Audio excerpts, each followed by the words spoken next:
नमस्कार, स्वागत है आपका संसद टीवी पर। मैं हूं मनोज वर्मा और आप देख रहे हैं हमारा खास कार्यक्रम मुद्दा आपका। आज हम बात करेंगे भारतीय भाषा में सुप्रीम कोर्ट के फैसले की।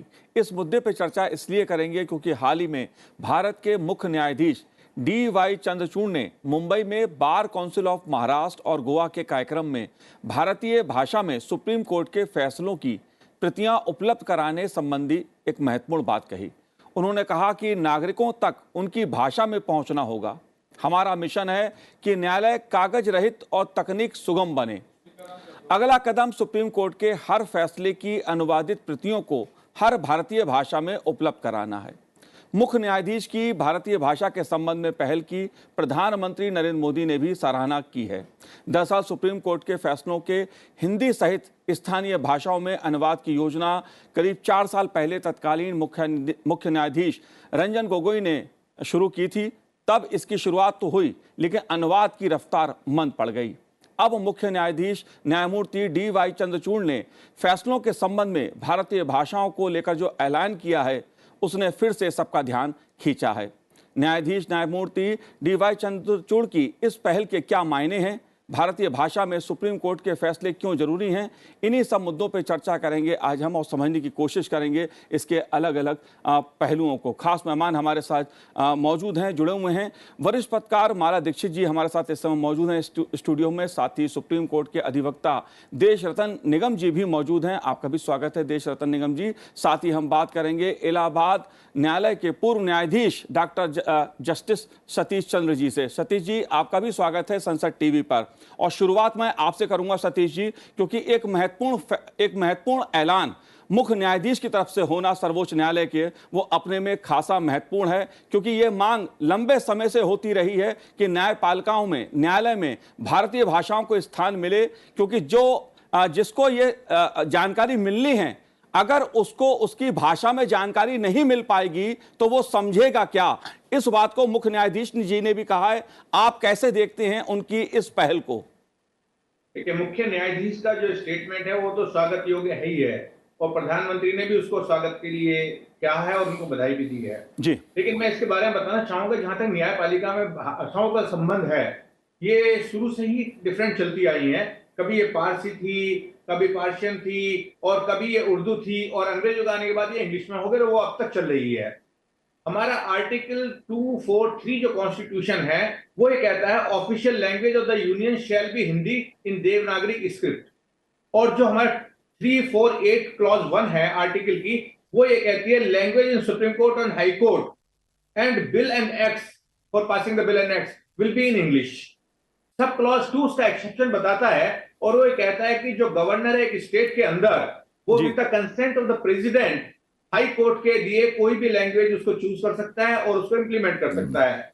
अब जैसे कि यूपी और मध्य प्रदेश, राजस्थान वगैरह में जो है हिंदी को मान्यता दी गई है, और उसके बाद तमिलनाडु के अंदर तमिल की मान्यता दी गई है। और इसी को देखते हुए उन्होंने एक एक्ट भी पास किया था, ऑफिशियल लैंग्वेज एक्ट 1963, और सेक्शन 7 के अंदर उन्होंने कहा, वही चीज रिपीट की है कि governor with the consent of the president on the request of the state government can ask the high court to use a particular language जी।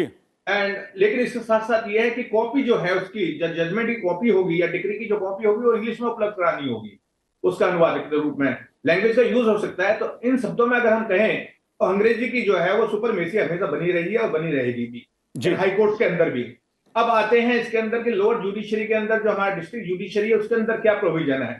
एक हमारे पास सेक्शन है 137 CPC 1908 का एक्ट है, और उसके अंदर होना लिखा है district court shall be in the same language as the high court और prevailing language in the state that will be followed.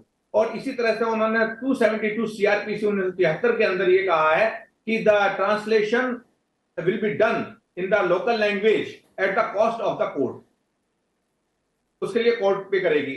अब इसके अंदर आता है कि इतने कुछ प्राविधान होने के बाद क्या ये सुप्रीम कोर्ट के अंदर हम इस लैंग्वेज को इंप्लीमेंट कर सकते हैं, हिंदी को या रीजनल लैंग्वेज को इंप्लीमेंट कर सकते हैं? तो उसका जवाब लॉ कमीशन ने दिया है, और लॉ कमीशन की 216वीं रिपोर्ट है, 216 रिपोर्ट, और वो 2008 में आई थी, और उसका टाइटल ही उन्होंने दिया था non feasibility of introduction of Hindi as compulsory language in supreme court of India.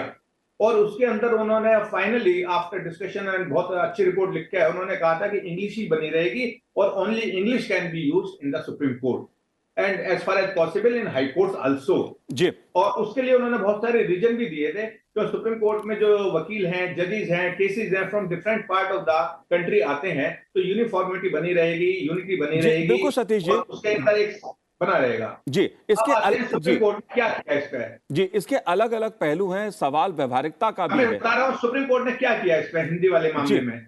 ये जो हमारे चंद्रचूड़ साहब हैं या हमारे चीफ मिनिस्टर जो भी हैं, उनका जो आज का स्टेटमेंट बहुत ही स्वागत योग्य है। और मैं बता दूं ये कोई नई बात नहीं है। 4/7/2014 को एक फुल कोर्ट की मीटिंग हुई सुप्रीम कोर्ट के अंदर और ये लेटर लिखा गया, डीओ लेटर लिखा गया मिनिस्ट्री ऑफ जस्टिस को। और आफ्टर फुल कोर्ट मीटिंग उन्होंने कहा था कि हम लैंग्वेज इंग्लिश ही रखेंगे इसके साथ। उसके बाद फिर 2016 के अंदर तमिलनाडु का एक लेटर आया सुप्रीम कोर्ट चीफ जस्टिस के नाम थ्रू द मिनिस्ट्री, और उसमें फिर फुल कोर्ट की मीटिंग हुई 18/1/2016 में। और सुप्रीम कोर्ट ने अपने फुल कोर्ट में पहले वाले डिसीजन को रिट्रीट करके कहा कि नहीं इंग्लिश में ही चलेगा, उसमें होगा। 2019 में आपने अभी कहा था जैसे वो एंड टाइम में एक रेजोल्यूशन पास किया, सुप्रीम कोर्ट ने इंट्रोड्यूस किया an initiative to translate its judgement into different languages, regional languages. ये एक रेजोल्यूशन पास किया गया फुल कोर्ट से ही, और उसके बाद से ही ये सिस्टम चालू है। कहीं रफ्तार धीमी है, कहीं रफ्तार तेज है, लेकिन उसका जो है ट्रांसलेशन चल रहा है रीजनल लैंग्वेजेस में। उन्होंने परमिट भी कर दिया और सरकार ने इसको मान भी लिया, इसके लिए फंड्स भी प्रोवाइड कर दिए। विधि साहित्य सम्मेलन को स्पेशल फंड, विधि साहित्य जो हमारे लॉ मिनिस्ट्री की विंग है, विधि साहित्य प्रकाशन, उसमें उनको फंड्स मिलते हैं कि वो उसका हिंदी में ट्रांसलेशन करें और पब्लिश जी करें उसको। विधि शब्दावली भी है इसके अंदर, तो जी ये इसके अंदर है और ये स्वागत योग्य है। इससे ईज टू जस्टिस हो जाता है, हर आदमी समझ लेता है कि जी भाई मेरे बिल्कुल केस में क्या हुआ और क्या चल रहा है। बिल्कुल सतीश जी, बिल्कुल ये इसलिए भी जरूरी है क्योंकि आम आदमी को अगर उसकी भाषा में ही न्याय मिलेगा तो बेहतर ढंग से वो उस चीज को समझ पाएगा कि न्याय क्या हुआ है। अगर ऐसी भाषा में न्याय मिलता है जो उसको समझ नहीं आती है तो अर्थ का अनर्थ भी कई बार हो जाता है। लेकिन देश रतन निगम जी, मैं आपसे ये समझना चाहता हूं कि भारतीय भाषा में सुप्रीम कोर्ट के फैसले या अनुवाद की प्रतियां उपलब्ध कराना क्यों जरूरी है? इसके पीछे उद्देश्य क्या है? क्या इसका फायदा या नुकसान आप कैसे देखते हैं? कितनी व्यवहारिकता होगी इस पूरे पहल में? मनोज जी, इसका सबसे पहले मैं जवाब अपने अनुभव से देना चाहूँगा, क्योंकि हम लोग वकालत करते हैं कचहरी में और सुप्रीम कोर्ट में भी, हाई कोर्ट में भी, हम नीचे के निचली अदालतों में भी हम गए हुए हैं। तो हम अंग्रेज़ी में जब बहस कर रहे होते हैं तो उसके बाद अगर जब हम बाहर आते हैं तो हमारा जो क्लाइंट होता है हमसे पूछता है क्या हुआ। जी उसको कुछ नहीं समझ में आया कि जज ने क्या बोला, जज का क्या रुख था, हमने क्या बोला कोर्ट में, दूसरे विपक्ष ने क्या बोला। तो जो हम समझा देते हैं वो बेचारा समझ जाता है, उसको कुछ नहीं पता कि क्या हो रहा है। तो ये सही में न्याय नहीं हुआ। जिसके लिए हम न्याय की लड़ाई लड़ रहे हैं उसको सबसे पहले समझ में आना चाहिए कि हमारे न्यायालयों में क्या हो रहा है। जी तो इसलिए हमारे जो भी जजमेंट हैं या फैसले आते हैं उनका अनुवाद क्षेत्रीय भाषाओं में, भारतीय भाषाओं में होना अवश्य है, जिससे कि नीचे तक, आम आदमी तक, चाहे वो गरीब हो, चाहे वंचित वर्ग का हो, चाहे अमीर हो, उसको ये समझ में आना चाहिए कि आखिर इस विषय पे क्या न्यायिक प्रक्रिया हुई है और उस पर क्या न्याय है, उस पर विधि विधान सम्मत। तो ये अगर जानकारी होगी तो एक जो अवेयरनेस होती है जनता में अपने अधिकारों के प्रति, अपनी जिम्मेदारियों के प्रति, राष्ट्र के प्रति, समाज के प्रति, या बहुत सारे आपकी संस्थाएं हैं उनके प्रति, वो उनके बारे में बेहतर ज्ञान रख सकते हैं, जानकारी रख सकते हैं और उसी आधार पर अपने आचार व्यवहार में ला सकते हैं, जो आपने व्यवहारिकता की बात करी। जी दूसरा, ये कोई पहली नई बात नहीं है, जैसे अभी जस्टिस साहब ने भी बोला, सतीश चंद्रा जी ने, कि ये बहुत समय से चल रहा है और ये मुद्दा बार बार उठता रहा है। आपको याद होगा संविधान सभा में जब चर्चा हुई थी इस विषय पे तो संस्कृत को राष्ट्रभाषा बनाने की बात हो रही थी, लेकिन और उसके बाद फिर हिंदी को बनाया गया कि ऑफिशियल लैंग्वेज होगी हमारी, और लेकिन ये भी कहा गया कि 15 साल तक अंग्रेज़ी रहेगी उसके बाद। लेकिन फिर बदलाव आया, जैसे सतीश चंद्रा जी ने बहुत सारे आपको अनुच्छेद बताए और फिर सिविल प्रोसीजर कोड बताया। यहाँ क्रिमिनल प्रोसीजर कोड में भी एक सेक्शन है 272 CRPC, जो भी कहता है कि भारतीय भाषाओं में होना चाहिए।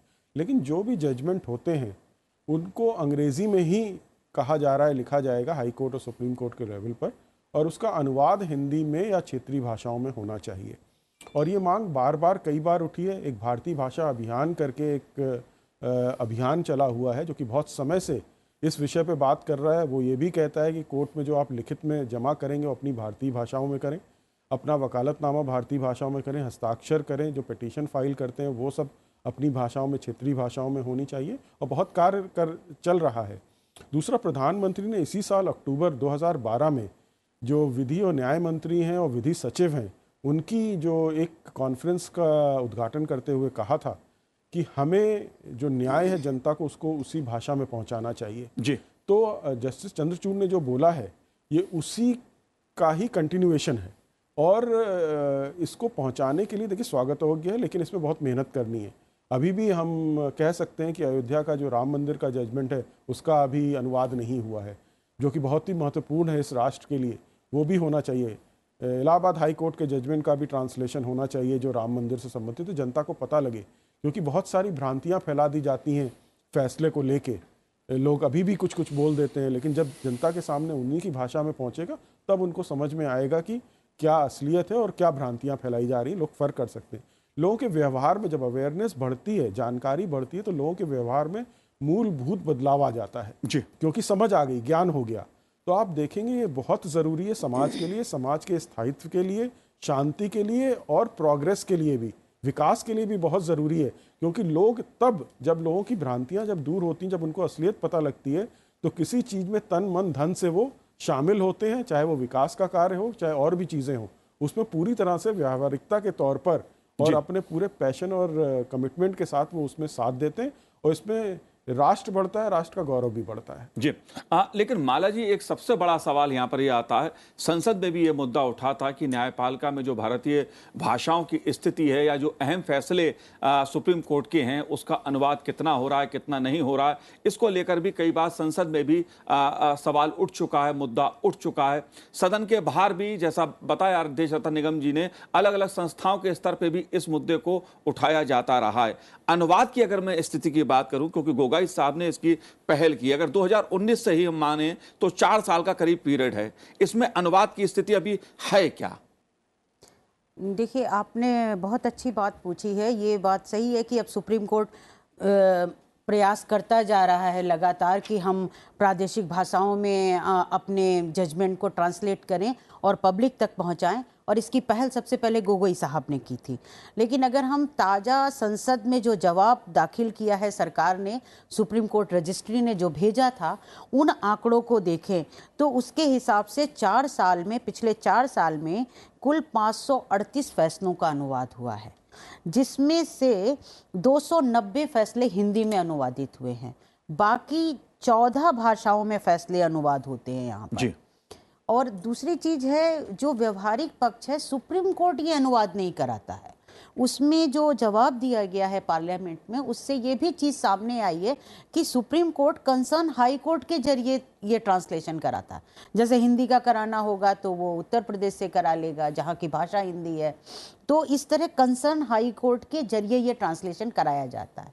लेकिन अब जो हुआ है, अब सुप्रीम कोर्ट ने जो इतने जोर दे करके चीफ जस्टिस साहब ने बोला है, चंद्रचूड़ साहब ने, वो इसलिए बोला है कि अब सुप्रीम कोर्ट ने एक सॉफ्टवेयर तैयार हुआ है, और वो सॉफ्टवेयर तकनीक की सहायता से, एआई, आर्टिफिशियल इंटेलिजेंस की सहायता से वो कन्वर्ट करेगा उसको, और फिर वो सारा चेक किया जाएगा।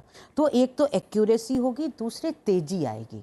अभी तक क्या था कि 4 साल में जो हम आंकड़े देखते हैं उसके हिसाब से 4 साल में लगातार गिरावट आई है जी। मतलब सबसे ज़्यादा ट्रांसलेशन 2019 में हुआ, फिर 18 में और कम, 17 में और कम, बीच में कोरोना भी आ गया तो हम इसलिए भी मान सकते हैं थोड़ा बहुत, लेकिन वो गिरता जा रहा था। अब भी पिछले 2 महीने की स्थिति हम बताएं, 2-3 महीने से इसमें बहुत तेजी आई है।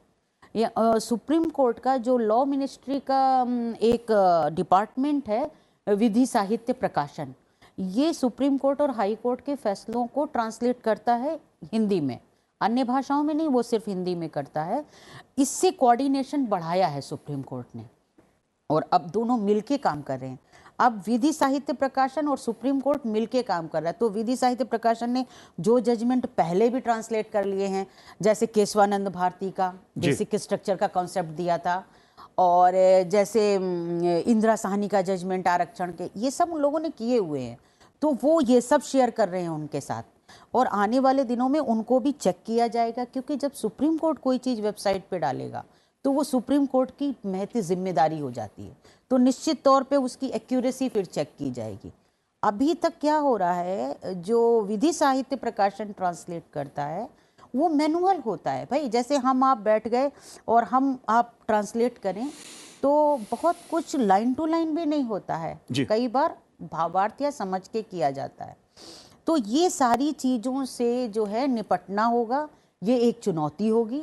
दूसरी मुझे लगता है मनोज जी, सबसे बड़ी चुनौती जो सुप्रीम कोर्ट के सामने होगी, या उसको जिस पर ध्यान देना चाहिए, उनको तो चुनौती शायद ना लगे क्योंकि लॉ मिनिस्ट्री को भी नहीं लगती है, जब वो अंग्रेजी से हिंदी में अनुवाद करते हैं अपने लॉज कानून, तो इतनी दुरूह भाषा होती है कि आम जनता नहीं समझ पाती। वो हिंदी को समझना एक बहुत कठिन काम होता है। अनुवाद भी ऐसी भाषा उस शब्दों में हो जो आम समझ सके, आम व्यक्ति। जी, ये चीज जो है ये सुप्रीम कोर्ट को जरूर ध्यान देनी चाहिए, मेरा मानना है। एज ए रिपोर्टर भी हम देखते हैं, हम रोज खबरें लिखते हैं तो हम एक तरीके से ट्रांसलेटिंग, क्योंकि मैं जैसे हिंदी की जर्नलिस्ट हूँ तो सुप्रीम कोर्ट के सारी अंग्रेजी से हिंदी ही करती हूँ, तो हम लोगों की कोशिश हमेशा रहती है कि आम जन की जो भाषा है उसमें हम कम्युनिकेट कर। अनुवाद भी इतना जटिल हो जाता है कि अनुवाद भी समझ में नहीं आता। वो तो कुछ आप कहना चाह रहे हैं? जी देखिए, इसमें जो आसान भाषा का प्रयोग किया है माला जी ने, यही प्रधानमंत्री ने भी बोला था उस कॉन्फ्रेंस में कि आसानी से न्याय समझ में आना चाहिए। उसके लिए जो नए कानून बनते हैं उनकी भाषा अगर देखें तो बहुत जटिल होती है, चाहे वो अंग्रेजी में हो या हिंदी में हो, आम आदमी नहीं समझता। हम लोगों को भी समझने में दिक्कत आती है। फिर उसके कई अनुवाद आपको मिल जाएं, कई इंटरप्रिटेशंस मिल जाएंगे। सुप्रीम कोर्ट के 4 इंटरप्रिटेशंस आपको उसके मिल जाएंगे, तो कन्फ्यूजन वहाँ होता है। दूसरा एक बहुत बड़ी ज़रूरत है, हमारी जो कानून की पढ़ाई होती है उसमें ज़्यादातर लोगों को ये बताया जाता है कि जैसे डिवीज़न में 2 जजेस का जो सुनने का कंसेप्ट है ये इंग्लैंड से आया, इस तरह का इतिहास पढ़ा दिया गया हमको। जबकि हमारे अगर पुरानी किताबों को अगर देखेंगे, एंशेंट हमारा जो पुराना कल्चर है, संस्कृति है, उसमें देखेंगे कि ये सब हिंदुस्तान में पहले से ही होता था। ड्यूटी जिम्मेदारी की बात धृतराष्ट्र ने भी करी हुई है, और वो कहते हैं अधिकार वही है जो कि आपकी जिम्मेदारी है। तो ये एक गलत तरीके का एक नैरेटिव सा बना दिया गया है। दूसरा, कौन सा जज किस तरह के केस सुनेगा ये भी हमारे पुराने इतिहास में लिखा हुआ है, और कितने लोग सुनेंगे तो आप देखते हैं ना, 12 जजेस की बेंच है, 5 जजेस की बेंच है, ये सारी चीज़ें दी हैं। तो भारतीय इतिहास है जो भारतीय भाषाओं में आपको मिला हुआ है वो भी पढ़ाएंगे, तो शुरुआत वहाँ से होनी चाहिए। और आसानी से अगर लोगों को समझ में आ गया और गौरवान्वित भी होंगे कि कल हमें तो बताया गया था कि हमने इंग्लैंड से लिया, लेकिन उसके हजारों साल पहले हमारे इतिहास में सारी चीज़ें दी हुई हैं। सुप्रीम कोर्ट की एक किताब भी लिखी हुई है, लेकिन उस पर कोई ध्यान ही नहीं देता। जी बिल्कुल। सतीश जी, 2-3 सवाल आपसे मैं समझना चाहता हूं। 2-3 पहलू हैं, खास तौर से आर्टिफिशियल इंटेलिजेंस और टेक्नोलॉजी के जो उपयोग की बात सर्वोच्च न्यायालय के न्यायाधीश जी ने की है, इसको आप कैसे देखते हैं? क्योंकि हर फैसले में जो भाषा संबंधी हैं उसमें इसकी उपयोगिता की ओर इशारा किया जा रहा है, माना जा रहा है इसको। आप कैसे देखते हैं इस पहलू को? और दूसरा, अनुवाद की जो भाषा हो वो सहज हो, सरल हो, शब्दों का चयन ऐसा हो कि आम आदमी उस अनुवाद को समझ सके, इस पहलू को आप कैसे देखते हैं? देखिए मनोज जी, सबसे पहले तो जो ये अनुवाद जरूरी है, क्यों जरूरी है, ये आपने पहले क्वेश्चन किया था, उसके जवाब में कहना चाहूंगा कि आर्टिकल 141 और 142 के अंदर जो सुप्रीम कोर्ट डिसाइड करता है और उसमें रेशियो लेट डाउन करता है, रूलिंग बनाता है, वो रूलिंग पूरे भारत में बाध्य होती है। जितने भी न्यायालय हैं, सबऑर्डिनेट या हाई कोर्ट में, वो रूलिंग बाध्य होती है।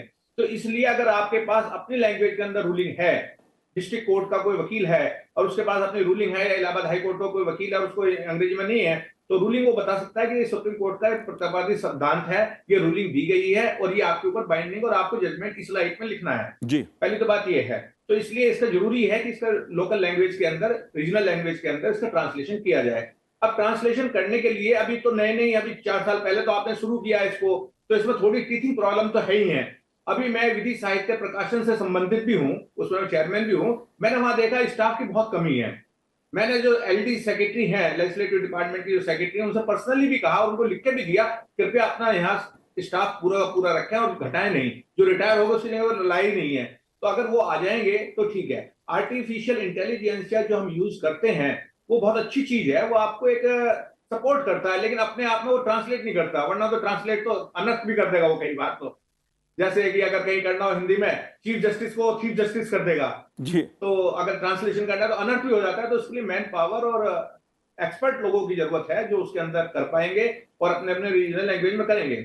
अच्छा, भारत सरकार ने जो ऑफिशियल विंग है हमारी, उसके अंदर मिनिस्ट्री ऑफ लॉ के अंदर ही है, उसके अंदर रीजनल लैंग्वेज को बढ़ावा देने के लिए पुरस्कार की वो रखी हुई है इसकी। तो जो रीजनल लैंग्वेज में लॉ से संबंधित किताब लिखते हैं, नोट्स लिखते हैं, अनुवाद लिखते हैं, उनको पुरस्कार दिया जाता है और वो स्क्रिप्ट इनवाइट की जाती है। तो ऐसा नहीं है कि भारत सरकार कुछ करनी, लेकिन उसकी प्रगति बहुत स्लो है, बहुत ही कमजोर है प्रगति। मैं खुद मानता हूं, उन दोनों से एसोसिएटेड भी रहा हूं, लेकिन उनकी प्रगति बहुत कमजोर है। तो उसके लिए तो हमें आर्टिफिशियल इंटेलिजेंस आ जाएगा, थोड़ा सा हमें सॉफ्टवेयर आ जाएगा, तो उसको हम बढ़ा पाएंगे थोड़ा सा, और उसके अंदर मैन पावर आ जाए। और रीजनल लैंग्वेजेस के अंदर जो ट्रांसलेशन का काम है, जैसे हिंदी का है, वो हाई कोर्ट तो नहीं कर पाएगा, लेकिन वहां की सरकारों ने खुद लगाया हुआ है अपने लेजिस्लेटिव डिपार्टमेंट के अंदर अनुवाद सेक्शन, जाहिर सी बात है, तो हाँ वो होता रहेगा।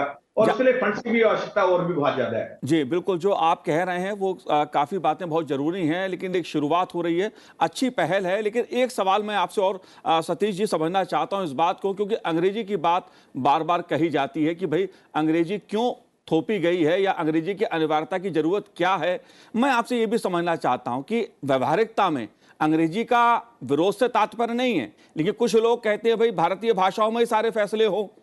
अंग्रेजी की उपयोगिता कितनी महत्वपूर्ण है, क्यों जरूरी है, इस पहलू को भी समझना जरूरी है। तारीख में भी मेरे साथ जो है को पैनलिस्ट हैं, एडवोकेट्स हैं, वो भी ये बात मानेंगे कि कई बार हम प्रीवी काउंसिल की जो नजीर है या जो उसकी रूलिंग है वो भी दे देते हैं। और हम कॉमनवेल्थ कंट्रीज से आए हैं, जो 200 साल के हमारे पास रहा है, ब्रिटिश शासन रहा है, और उसके उन्होंने बहुत ही गहराई के साथ काम किया है, और उस पर इसलिए वो अंग्रेजी जो है सुगम बन गई उनके लिए, और उन्होंने काम शुरू कर दिया उसके अंदर लैंग्वेज के लिए। लेकिन अब धीरे धीरे जो है रीजनल लैंग्वेज का या हिंदी का जमाना आ रहा है, तो उसको ट्रांसलेट करके ही काम शुरू किया जाएगा, और आगे चलकर मैं समझता हूँ कि ये मूल रूप में भी हिंदी में ही आने लगेंगे या रीजनल लैंग्वेज में आने लगेंगे जजमेंट। आप देखेंगे डिस्ट्रिक्ट कोर्ट के जो जजमेंट्स हैं वो तो रीजनल लैंग्वेज में आते ही आते हैं, और कई बार हाई कोर्ट के अंदर, हमारे इलाहाबाद हाई कोर्ट के अंदर भी देखा था कि वो संस्कृत में भी जजमेंट लिखे हुए हैं वहां पर, अगर आप देखेंगे तो हिंदी के तो होते ही है जनरली। बिल्कुल। देश रत्न निगम जी, अगर मैं स्थानीय लोकल कोर्ट की बात करूं, जिला कोर्ट की बात करूं, तो खास तौर पे एक इशारा और क्या है मुख्य न्यायाधीश ने कि जो ग्रामीण पृष्ठभूमि के अधिवक्ता होते हैं, खास तौर से जो अंग्रेजी के शब्द होते हैं, उसको लेकर भी कहीं ना कहीं कुछ दिक्कत, कुछ अर्थ को लेकर सवाल उठते हैं। इस पहलू को आप कैसे देखते हैं? क्योंकि अंग्रेजी का ठीक है, किसी सैद्धांतिक रूप में विरोध कोई कर सकता है कि भारतीय भाषाएं जरूरी हैं और होना भी चाहिए, इसका समर्थन भी करना चाहिए भारतीय भाषाओं का, लेकिन व्यवहारिकता में अंग्रेजी की उपयोगिता को आप कैसे देखते हैं? देखिए, आपने ग्रामीण पृष्ठभूमि की बात करी, मैं शहरों की भी बात करूंगा साथ में। कानपुर जैसा मान लीजिए शहर है, वहाँ की न्यायपालिका में बहस सारी हिंदी में होती है, और वो हिंदी में ही करते हैं सारी बहस, और जजमेंट लेकिन अंग्रेजी में देने पड़ते हैं, और वो दिक्कत हमेशा आती है। क्यों? देखिए, वो उसका अनुवाद ही नहीं है आपके पास। तो देखिए, हजारों लाखों जजमेंट है, सबका अनुवाद तो हुआ ही नहीं है। जैसे माला जी ने बताया, बहुत ही कम अनुवाद हुआ है, तो वो अनुवाद करने की ज़रूरत है। और ग्रामीण पृष्ठभूमि में और ज़्यादा दिक्कत इसलिए आती है क्योंकि वो अपनी क्षेत्रीय भाषाओं में पढ़ के आए हैं, उन्होंने वहाँ से अपनी क्षेत्रीय भाषा में लॉ की डिग्री भी ली है और वो प्रैक्टिस कर रहे हैं। तो देखिए, कहीं ना कहीं वो दिक्कत आती है। वो लोग का जो ऊपर जा सकते हैं बहुत अपने प्रोफेशन में, उनको कहीं ना कहीं रुकावट होती है, वो एक स्तर से ऊपर नहीं उठ पाते। तो और वो दूसरा पहलू ये है कि ग्रामीण आदमी समझ भी नहीं पाता है कि क्या हो रहा है उसमें। तो दोनों दिक्कतें हैं, ये दोनों दिक्कतें दूर हो सकती हैं, अनुवाद कर दिया जाए पिछले हैं, और अभी के जितने जजमेंट्स हैं उनको हिंदी में भी लिखना और क्षेत्रीय भाषाओं में लिखना होना चाहिए, और उसका अनुवाद अंग्रेजी में हो जाए। उल्टा ना हो कि पहले अंग्रेजी में हो और बाद में उसका अनुवाद किया जाए क्षेत्रीय भाषाओं में। कि अगर मान लीजिए तमिलनाडु हाई कोर्ट ने कुछ कदम उठाए हैं अपनी तमिल भाषा का इस्तेमाल करके, वो लिखते हैं, अगर फैसला देते हैं, तो उसका ट्रांसलेशन अंग्रेजी में हो जाए, फिर सबके लिए मिल जाए। जी सतीश जी, व्यवस्था व्यक्ति के लिए बने, व्यवस्था व्यक्ति के ऊपर नहीं, इससे क्या आशय है? जो चंद्रचूड़ साहब ने यह बात भी कही है, आप कैसे देखते हैं इस पहलू को, और आप कुछ और भी कहना चाहते हैं? जी, मैं कहना चाह रहा था कि ये जो आपने पहला क्वेश्चन किया था कि अंग्रेजी में ही क्यों किया जाए, तो मैं आपको बता दूं आर्टिकल 348(2) के अंदर है, जबकि गवर्नर की कंसेंट लेता है सेंट्रल गवर्नमेंट से और उसके बाद जो है ऑथराइज करता है कि आप जो है इसको हिंदी भाषा में लिखें या क्षेत्रीय भाषा में लिखें। तो उसके साथ एक क्लॉज भी है कि जो भी एक्ट वगैरह पास होंगे उसमें कॉपी अंग्रेजी की जरूर लगेगी, तो जी। इसलिए वो अंग्रेजी में जरूर लिखा जाता है। तो आदमी कहता है मैं 2 मेहनत क्यों करूं, तो मैं सीधा अंग्रेजी में लिख दूं, पहले मैं हिंदी में लिखूं फिर उसके बाद उसकी ट्रांसलेशन आएगी अंग्रेजी में, उसको चेक करना पड़ेगा। तो इससे अच्छा ही है कि मैं अंग्रेजी में लिख देता हूं जजमेंट या जो भी डिग्री पास करनी है। तो एक उसका ये एस्पेक्ट है। दूसरा आपका प्रश्न क्या था?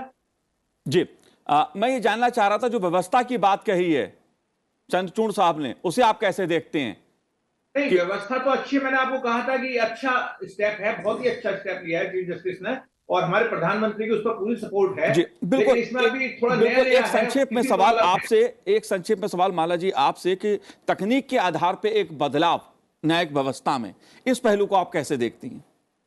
ये तकनीक के आधार पर बदलाव ये क्यों इसलिए करना पड़ेगा ना, क्योंकि जजमेंट बहुत सारे आते हैं मैनुअली, उसके लिए बहुत लोग चाहिए कि ट्रांसलेट करें, एक्यूरेसी लाएं। तो तकनीक की मदद से ये जल्दी और सहजता से काम होगा, उसके बाद उसको चेक करना आसान होता है। तकनीक पे पूरा भरोसा नहीं किया जाएगा कि टोटल, जैसा अभी जज साहब ने बताया, तो वो पूरा भरोसा तकनीक में नहीं, तकनीक ट्रांसलेट करके देती है। अभी भी जो सॉफ्टवेयर है वो टेस्टिंग पे चल रहा है और 16,000 से ज़्यादा दस्तावेज उसके ट्रांसलेट किए जा चुके हैं। तो जब ये जल्दी से तेज़ी से काम होगा और जल्दी लोगों के सामने परिणाम आने शुरू होंगे। जी, और अभी आपने जो ये भी बात पूछी कि अंग्रेजी की ज़रूरत क्यों है और उसकी व्यवहारिकता क्या है, तो एक चीज़ हम लोगों को समझनी होगी कि हमारे देश में जो जजेस होते हैं उनका ट्रांसफ़र ऑल ओवर कंट्री होता रहता है। तमिलनाडु के जज साहब आकर के सुप्रीम कोर्ट में बैठेंगे, सुप्रीम कोर्ट में अगर वो आए तो हो सकता है कि वो हिंदी भाषा को बहुत अच्छे से ना जाने, जी, इसलिए भी अंग्रेजी रखी जाती है। लेकिन इसका मुझे लगता है एक तरीका हो सकता है कि जैसे संसद में होता है, जो व्यक्ति बहस करने आ रहा है, जिसका केस लगता है, उससे एक पर्ची ले ली जाए कि वो किस भाषा में प्रेफर करेगा। अगर वो कहता है कि भाई मेरी असमर्थता है अंग्रेजी, मैं हिंदी में करना चाहता हूँ, तो फिर पीठ में कोई ऐसे जज भी शामिल किए जाएं जो उस भाषा को भी जान सकें जिसमें वो बहस करना चाहता है या उसका क्लाइंट चाहता है। बिल्कुल माला जी, इसके तमाम पहलू हो सकते हैं, लेकिन अच्छी बात यह है कि आज़ादी के अमृतकाल में इस तरह के फैसले, खास तौर से जिस दिशा में चंद्रचूड़ साहब ने इशारा किया है कि सुप्रीम कोर्ट के फैसलों का अनुवाद भारतीय भाषा में होना चाहिए ताकि आम नागरिक को सुविधा हो, अपने में खासा महत्वपूर्ण है। आप तीनों ने इस कार्यक्रम में भाग लिया, बहुत बहुत शुक्रिया, बहुत बहुत धन्यवाद हमसे बात करने के लिए। तो आज इस कार्यक्रम में इतना ही, मुझे दीजिए आज्ञा, नमस्कार।